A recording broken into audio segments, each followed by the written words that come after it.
जय जय रघुवीर समर्थ।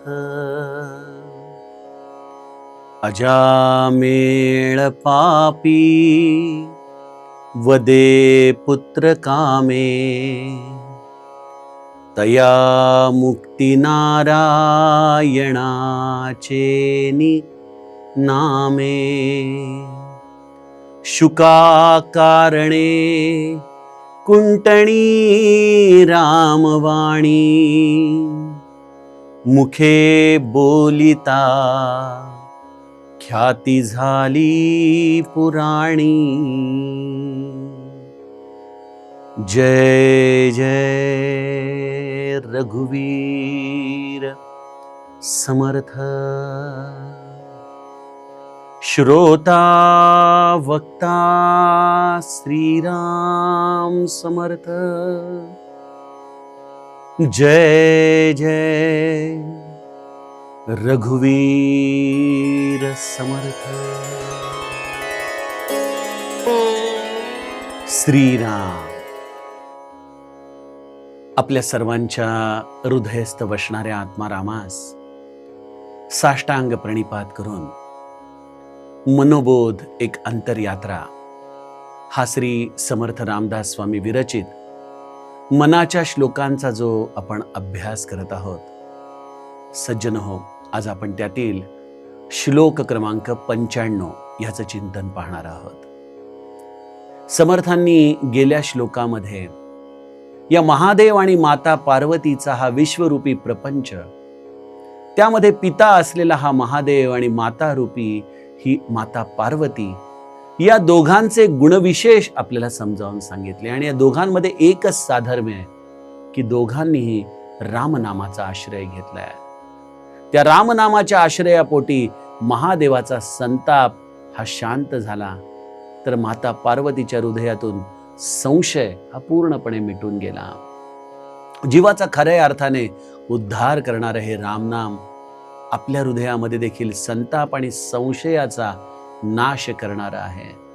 अशा या रामनामाचे संस्कार आपल्यावरती एक प्रकारे या आई वडिलांकडूनच प्राप्त झालेले आहेत। ते रामनाम आपण निरंतर घ्यावं, असा श्री समर्थांचा अर्ज आपण गेल्या श्लोकात बघितला। समर्थ माऊली आम्हाला आजच्या श्लोकामध्ये 2 पुराणातली पात्र जी आपण श्रीमद भागवतामध्ये ऐकलेली आहेत, त्यांच्या कथा थोडक्यामध्ये सांगतात। पहिलं पात्र आहे अजामेळ। हा अजामेळ, याला एक विशेषण कायमस्वरूपीच लागलेलं आहे। अजामेळ पापी।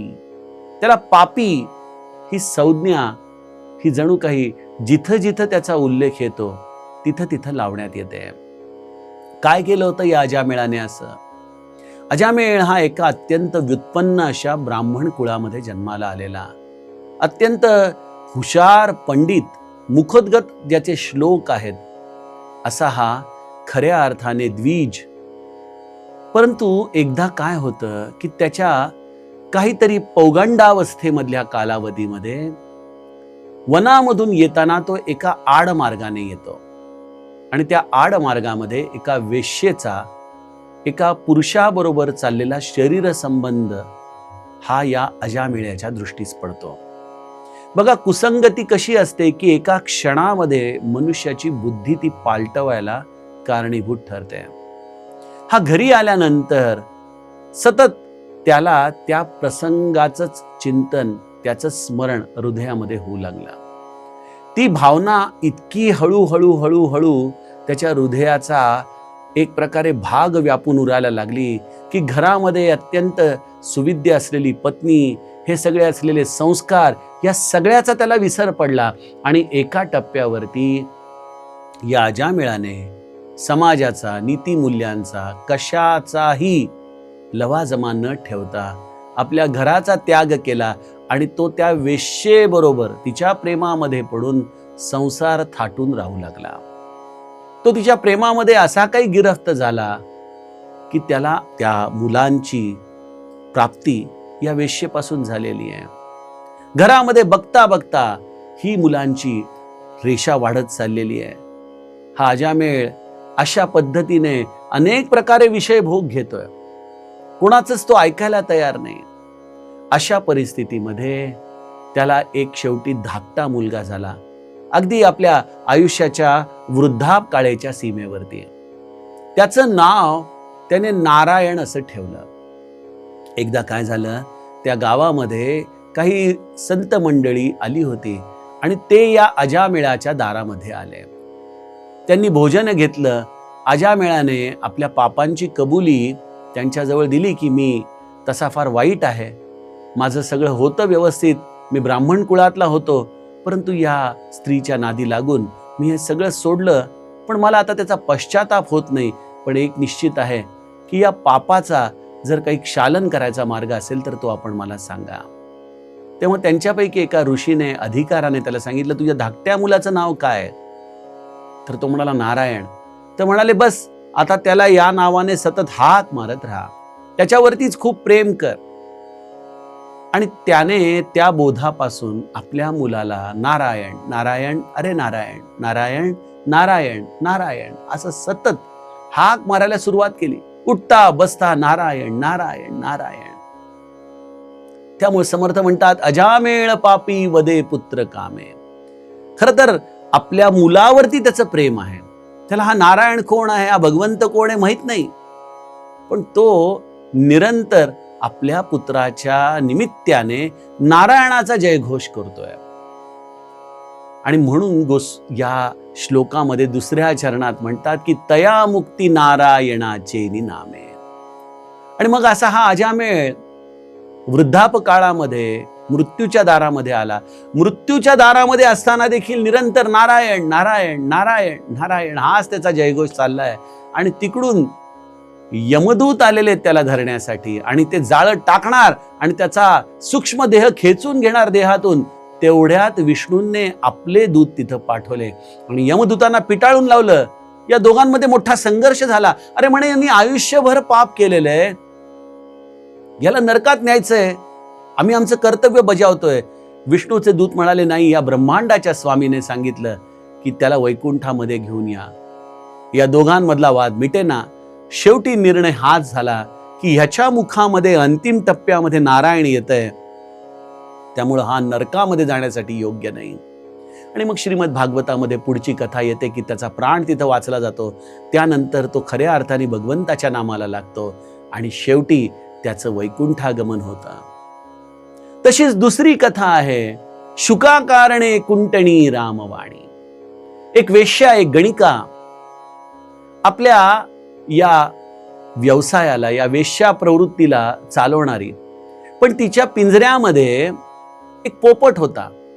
मग आता या पोपटाला काय बोलायला शिकावं, कुठले वाक्य सगळ्यात सोपी आहेत, असा विचार करून त्या वेश्येने त्या पोपटाला राम म्हणायला शिकवलं.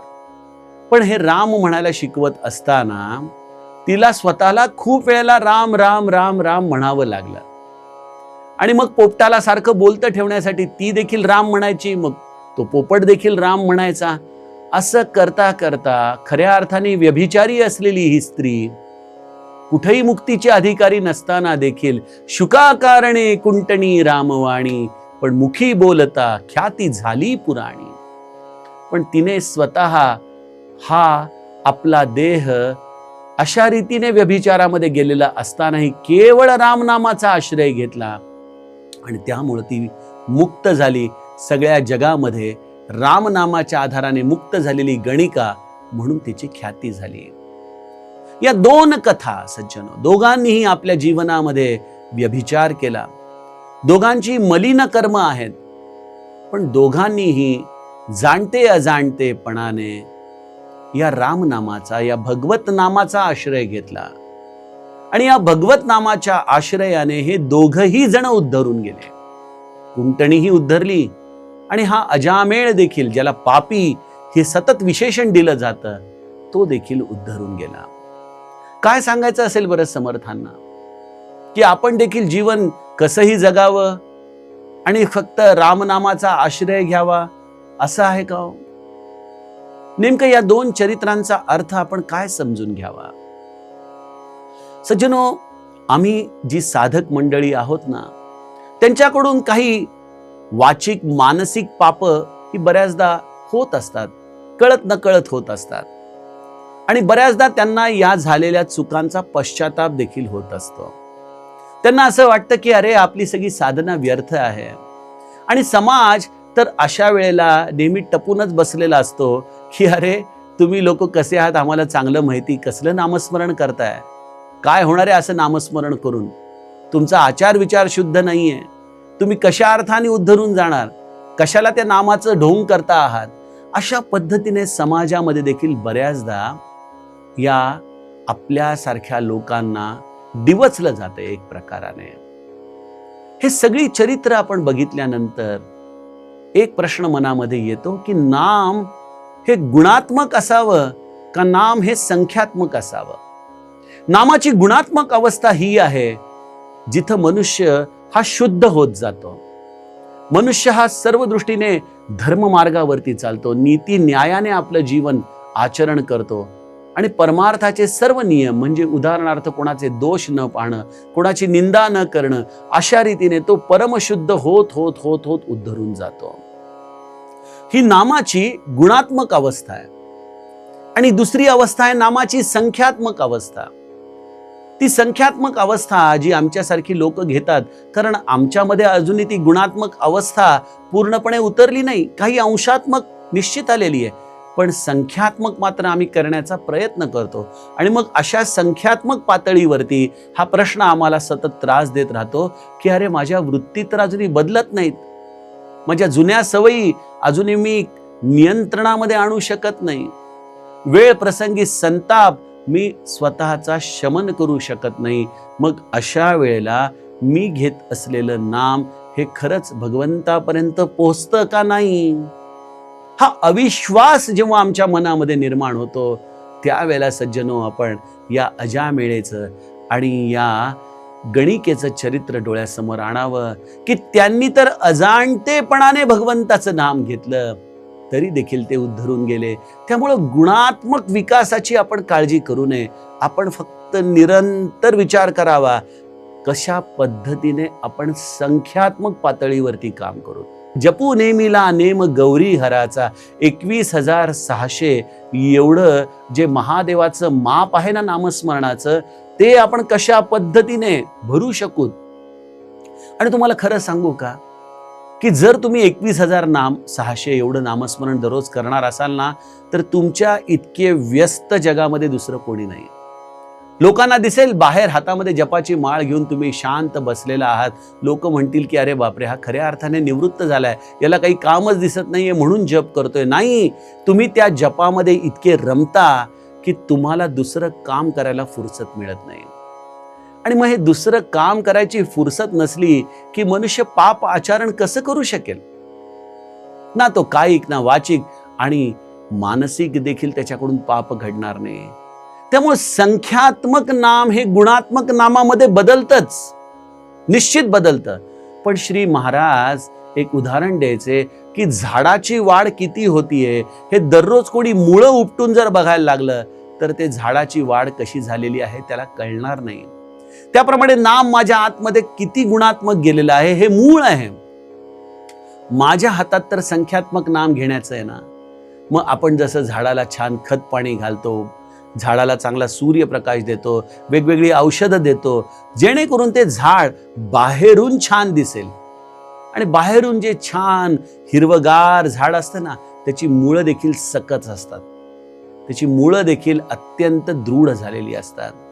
त्याप्रमाणे सज्जनो, ब्रह्मानंद महाराजांच्या भाषेत सांगायला जावं तर आपण नाम घेताना, बुंदीचे लाडू वळताना जसं हाताला साखर पाणी लावलं जातं ना, तसं आपण देखील नाम घेताना प्रसन्नतेने बसावं, आनंदाने बसावं. आपण भगवंताचं नाम घेतोय, कुठलाही विचार करू नये. जो भविष्य काळ येणार आहे तो जसा येईल तसा येईल. जो भूतकाळ होऊन गेलेला आहे तो आता आपल्या हातामध्ये नाही. मग आपल्या हातामध्ये काय आहे? आत्ताचा क्षण वर्तमानाचा आहे. आणि त्या वर्तमानाच्या क्षणामध्ये नाम घेण्यापासून तुम्हाला कोण अडवतंय? कोणीच अडवत नाहीये. असूल आम्ही पण देखील कदाचित अजामेळ असूत, कदाचित आमच्याकडून देखील या शुकाकारणे कुंटणी रामवाणी अशा पद्धतीने या गणिकेसारखं कदाचित काही पाप झाला असेल.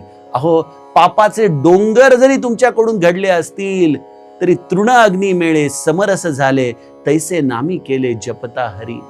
पापाचे मोठे मोठे डोंगर जरी असतील तरी ते नामाने खऱ्या अर्थाने भस्मसात होऊन जातात. एवढी नामाची ताकद आहे. ते नाम आपण फक्त मुखाने घ्यावं. त्यामध्ये आपलं मन रमतंय का न रमतंय, आपल्याकडून ते नाम खरंच श्रद्धेने होतंय का अश्रद्धेने होतंय. भाय कुभाय अनख आलसहू नाम जपत मंगल दिसी दसहू. श्री महाराज यावरती फार सुंदर उदाहरण द्यायचे की शेतकरी जेव्हा आपल्या शेतामध्ये बियाणं टाकत असतो तेव्हा तो कधी असा विचार करत नाही की ते बी अशा पद्धतीने टाकावं की त्याचा कोंब हा नेहमी वरतीच यावा. तो कसंही जरी टाकलं तरी जेव्हा ते कोंब अंकुरतं तेव्हा ते बरोबर दिशा प्राप्त करून सूर्याच्या दिशेने ऊर्ध्वगामीच होतं. त्याप्रमाणे घेतलेलं कुठलंही नाम सज्जनो कधीच वाया जात नाही. अजामेळाने पुत्राच्या आसक्तीने नाम घेतलं. खरं तर ते अत्यंत विषयासक्त नाम होतं, परंतु तेच नाम त्याला तरुण जाण्यासाठी उपयोगी पडलं. ही कुंटणी देखील, ही गणिका देखील आपल्या पोपटाला शिकवण्यासाठी राम नाम घेतीये. तिला माहित नाही या नामाने काय होतं. मला तर असं वाटतं ना सज्जनो, श्री महाराज म्हणतात त्याप्रमाणे बऱ्याचदा विद्वानापेक्षा अडाणी बरा. कारण अडाणी हा नाम घेताना काही विशेष विचार करत नाही की या नामाला खरंच भगवंतापर्यंत पोहोचतं का, हे नाम घेताना माझी तशी स्थिती आहे का, माझ्या तसा भाव आहे का. नाही, आपल्या गुरूंनी सांगितले नाम घ्या तर तो नाम घ्यायला लागतो आणि बघता बघता तरुण देखील जातो. आम्ही मात्र या नामाची चिकित्सा करत राहतो की ते नाम गुणात्मक आहे का संख्यात्मक आहे, या नामाच्या आधाराने मी खरंच तरुण जाणार का ते बेंबीच्या देठापासून येणारं नाम काही वेगळं आहे. सज्जनो, तुम्ही फक्त नाम घ्या. तुम्ही जसेही असाल, तुमच्या मुखामध्ये नाम आलंय ना, याचा अर्थ तुमचा भाग्योदय जवळ आलेला आहे. याचा अर्थच भगवंताने तुम्हाला स्वीकारलेला आहे. आणि मग ते नाम तुम्हाला संख्यात्मक अवस्थेतून गुणात्मक अवस्था देखील देईल. झाड वरच्याही बाजूनी वाढेल आणि झाडाची मुळं देखील जमिनीच्या दिशेने जातील आणि सर्व दृष्टीने तुम्ही एक अत्यंत उत्कृष्ट असं स्वतःच्या मनुष्य जन्माला न्याय देऊ शकाल. असं हे भगवंताचं नाम इतकं विस्तीर्ण आहे, त्याचा सहिष्णुता एवढी प्रचंड मोठी आहे की त्याने या जगातल्या मोठ्यातल्या मोठ्या पाप्याला देखील आपल्या जीवनात उद्धरून जाण्याची संधी मिळवून दिलेली आहे. मग ह्या एवढ्या मोठ्या पातकी लोकांच्या मानाने आपली पातकं तर क्षुल्लकच आहेत ना. मग आपण का बरं उद्धरून जाणार नाही? निश्चितच उद्धरून जाऊत. म्हणून आपण मुखाने भगवंताचं नाम निरंतर घेत राहावं, हेच समर्थांच्या या श्लोकाचा अर्थ आहे. सज्जनो, अशा या अजामेळ आणि गणिकेचं चरित्र ऐकल्यानंतर आपल्या मनामध्ये देखील स्वाभाविकपणे काही चिंतन प्रगट होत असेल, काही प्रश्न निर्माण होत असतील, तर आपण निसंकोचपणे झी24 तासच्या कमेंट बॉक्समध्ये आपली प्रश्न लिहावेत. मी यथावकाश त्या प्रश्नांची उत्तरं आपल्याशी करत असलेल्या संवादामधून देण्याचा प्रयत्न करेन. आता आपण उद्याच्या सत्रामध्ये पुढील श्लोकाचं चिंतन बघूयात. जानकी जीवन स्मरण. जय जय राम.